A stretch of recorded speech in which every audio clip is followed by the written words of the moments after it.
Assalamualaikum warahmatullahi wabarakatuh. Nama saya Arini Yusadi dengan NIM 28. Baik, di sini saya akan membahas tentang komunikasi pendidikan. Baik, yang pertama kita akan membahas tentang komunikasi. Bahwasannya yang kita ketahui, manusia itu adalah makhluk sosial. Tentu saja dalam kehidupannya sehari-hari perlu adanya komunikasi. Komunikasi sama halnya tentang bagaimana manusia itu bernapas setiap hari, karena komunikasi ini penting bagi seorang manusia untuk menjalankan kehidupannya sehari-hari. Karena sifatnya manusia ini saling ingin mengetahui orang lain, ingin mengetahui bagaimana keadaan sekitarnya. Perlu kita ketahui bahwasannya komunikasi itu berasal dari kata communication, yang artinya itu komunikasio, yang bersumber dari kata komunis yang berarti sama. Komunis yang berarti sama. Bahwasannya di sini yang artiannya sama memiliki arti. Komunikasi adalah sebuah penyampaian pesan dari seorang komunikator kepada seorang komunikan yang merupakan penerima pesan. Nah, di sini terdapat penyampaian pesan, perasaan, penyampaian hal-hal yang berkaitan dengan dirinya yang akan disampaikan kepada orang lain.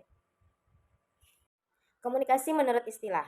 Komunikasi menurut istilah adalah suatu proses penyampaian informasi dari komunikator kepada komunikan yang terdapat gagasan, ide, pola pikir, atau sikap yang diajukan kepada penerima pesan. Menurut Wilbur Schramm, adalah seorang ahli komunikasi massa, berpendapat ketika berkomunikasi, orang tersebut menyampaikan bersama informasi, ide, dan sikap. Nah, dari sinilah kita dapat menyimpulkan bahwasannya menurut Wilbur Schramm ini bahwasannya komunikasi itu seseorang bukan hanya menyampaikan informasi terkait hal yang ingin disampaikan, tetapi juga menyampaikan gagasan atau pola pikir yang ia kemukakan serta sikap terhadap sang penerima pesan. Komunikasi terbagi menjadi 4 jenis. Yang pertama itu komunikasi verbal, yang kedua komunikasi nonverbal, yang ketiga komunikasi formal, dan komunikasi nonformal. Pertama kita akan membahas tentang jenis komunikasi yaitu verbal. Komunikasi yang merupakan verbal adalah suatu jenis komunikasi bahwasannya seseorang itu menyampaikan informasi dari komunikator kepada penerima pesan yaitu komunikan melalui tertulis, melalui lisan dengan kata-kata yang dibuat secara demikian yang menggambarkan kata-kata yang disampaikan pada orang tersebut. Yang kedua, itu ada komunikasi nonverbal. Komunikasi nonverbal itu adalah satu komunikasi yang disampaikan tidak menggunakan kata-kata, yaitu disampaikan menggunakan isyarat atau menggunakan ekspresi wajah. Lalu yang ketiga itu adalah komunikasi formal, yaitu komunikasi yang disusun untuk menyampaikan informasi-informasi terkait dengan kestrukturan organisasi. Misalnya di sini kita bisa lihat dari surat resmi atau bisa lihat dari laporan-laporan penanggung-jawaban, juga bisa dilihat bagaimana kita presentasi di kelas. Yang keempat itu ada komunikasi informal. Komunikasi informal itu adalah suatu komunikasi yang spontan. Komunikasi ada beberapa komponen, ada 5 komponen. Yang pertama itu ada komunikator sebagai penyampai pesan. Yang kedua itu ada pesan yang akan disampaikan atau informasi yang akan disampaikan. Yang ketiga itu ada media. Yang keempat itu ada komunikan sebagai penyampai pesan, penerima pesan. Yang kelima itu ada tanggapan dari seorang komunikan terhadap informasi yang diberikan kepada komunikan tersebut. Selanjutnya kita akan membahas tentang pendidikan. Pendidikan berasal dari bahasa Latin yaitu ducer, yang berarti memimpin atau menuntun. Pendidikan adalah kegiatan untuk menuntun keluar. Komunikasi pendidikan itu adalah suatu aspek-aspek yang berkaitan dengan pendidikan, yaitu aspek yang berkaitan dengan interaksi satu dengan lainnya di dalam dunia pendidikan. Baik, selanjutnya adalah komponen-komponen komunikasi pendidikan.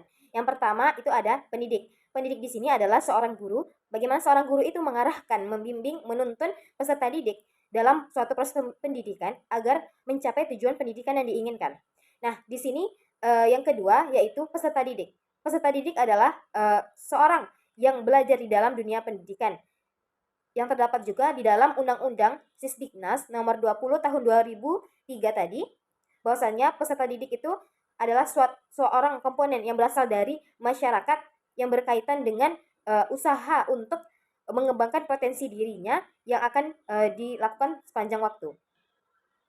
Yang ketiga itu adalah pesan atau informasi. Yang di sini adalah pesan atau informasi yang disampaikan oleh guru kepada siswanya atau kepala sekolah kepada guru dalam motivasi, dan guru juga dalam memberikan pelajaran materi-materi yang berkaitan dengan pendidikan tersebut. Selanjutnya yaitu yang keempat, yaitu media. Media di sini adalah proses penyaluran informasi dari seseorang kepada orang lainnya.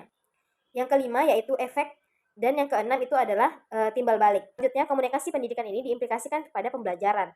Dari hal tersebut bisa kita implikasikan dengan melalui, yang pertama itu dilalui dengan isyarat tangan, yang kedua itu ada gerakan kepala, yang keempat ada postur dari cara berjalan, yang kelima ada ekspresi wajah, yang keenam intonasi suara, yang ketujuh ada ruangan atau jarak. Dari komunikasi pendidikan ini dapat kita terapkan di dalam dunia pendidikan. Bagaimana seorang guru mengajar kepada siswanya terhadap materi-materi yang diajarkan. Itu merupakan sebuah komunikasi dari dunia pendidikan karena adanya proses penyampaian pesan terhadap dua orang atau lebih. Sekian dari penyampaian terhadap komunikasi pendidikan. Terima kasih atas waktunya. Wassalamualaikum warahmatullahi wabarakatuh.